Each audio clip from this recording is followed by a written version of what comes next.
May nakapag-raise sa atin na kung yun lang bang binivideo ko na pakain sa kanila ng paisa-isa is yun lang ang way ng pagkain nila kasi parang konti. Sa totoo lang hindi. Tignan nyo, sa natingin yan. Doon pa rin sa dog food. So ano lang yun, video lang yun. Pero ang pinapakain ko rin sila ng maramihan. Like tagi-isang dakot. Sa minimal lang kasi umaga lang naman. Tara, pakita ko sa inyo. So dito sa maliit, kay Ekalf, hirap siya makipag-agawan doon sa malalaki.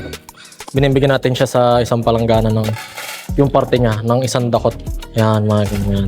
Yan. Meron siyang sariling parang enclosure na nakakapaglabas-pasok siya pero hindi kasya yung iba. Kumbaga nakakain niya in peace yung parte niya.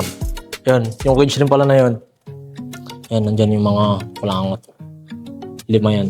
Dati pinapakain namin sila ng tagi-tagisang bowl din. Kaso ang problema, nag-aagawan din sila. Umabot kami sa sa lapag na lang.